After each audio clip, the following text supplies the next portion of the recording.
नमस्कार, 4 PM पर आप सभी का स्वागत है। दोस्तों, देश में जब चुनाव नजदीक आते हैं तो सियासी तापमान बढ़ जाता है।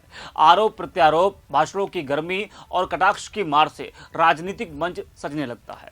इसी साल बिहार में विधानसभा चुनाव है और होने वाला चुनाव भी इसी रंग में रंग चुका है।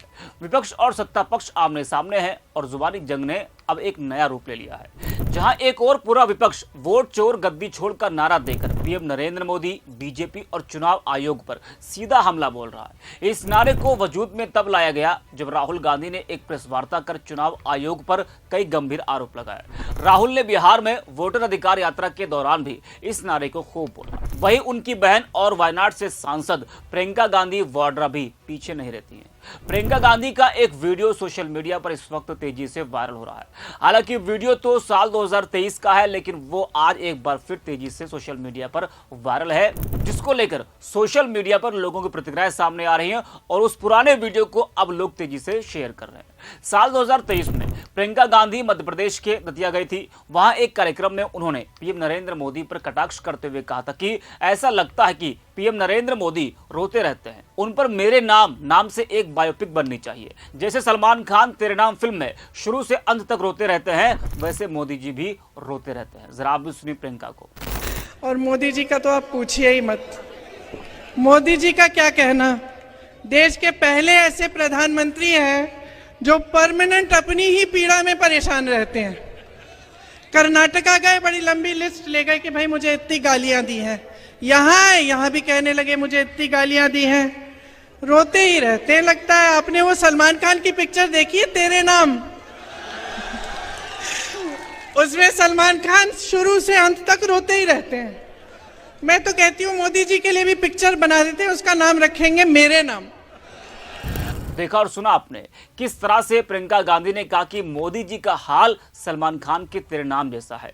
यह बयान न केवल कटाक्ष था, बल्कि एक रणनीतिक प्रयास भी था, जनता के बीच यह संदेश देने का कि प्रधानमंत्री भावनात्मक राजनीति करते हैं और वास्तविक मुद्दों से ध्यान भटकाते हैं। बिहार में महागठबंधन की वोटर अधिकार यात्रा में जिस तरह से कांग्रेस के मंच से पीएम मोदी की मां को गाली देने का आरोप बीजेपी की तरफ से लगा, वीडियो भी सामने आया और एक युवक को गिरफ्तार भी किया गया। जी हाँ, जिसको लेकर जमकर बवाल हुआ। बीजेपी ने कई जगह कांग्रेस कार्यालय पर हमला बोला, नारेबाजी की। अब उसको लेकर पीएम नरेंद्र मोदी का दर्द छलका है। पीएम मोदी ने कहा कि उनकी दिवंगत मां हीराबेन मोदी ने उन्हें और उनके भाई बहनों का पालन पोषण करने के लिए गरीबी से संघर्ष किया। उन्होंने कहा कि मां बीमार रहती थी, लेकिन वह काम करती रही।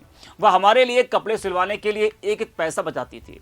हमारे देश में ऐसी करोड़ों माएँ हैं। मां का स्थान देवी देवताओं से ऊंचा है।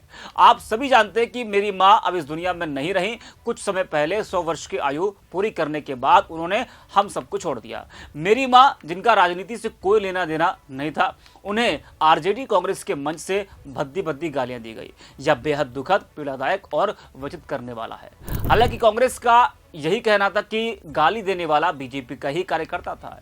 एक साजिश के तहत यह किया गया। बीजेपी वोटर अधिकार यात्रा से बौखलाई हुई है, जिसकी वजह से खुद बीजेपी ने इस साजिश रची थी, जिससे उसको चुनाव में लाभ मिले। लेकिन बीजेपी का यह कहना था कि वो इंडिया गठबंधन का ही कार्यकर्ता है, जिसने कांग्रेस के मंच से पीएम नरेंद्र मोदी की मां को गाली दी थी। हालांकि इस पूरे मामले की जांच चल रही, युवक को गिरफ्तार भी कर लिया गया है। वैसे प्रियंका गांधी वाड्रा की हाजिर जवाबी आज की राजनीति में एक अलग ही पहचान बना रही है। उनके बोलने का अंदाज बेबाक है, तंज इतने चुटीले होते हैं कि सुनने वाला मुस्कुराए बिना नहीं रह सकता है। और राजनीति के इस मंच पर यही हाजिर जवाबी एक बड़ा हथियार भी बन जाती है। तो इस वीडियो में इतना ही। आप देखते रहिए 4 PM।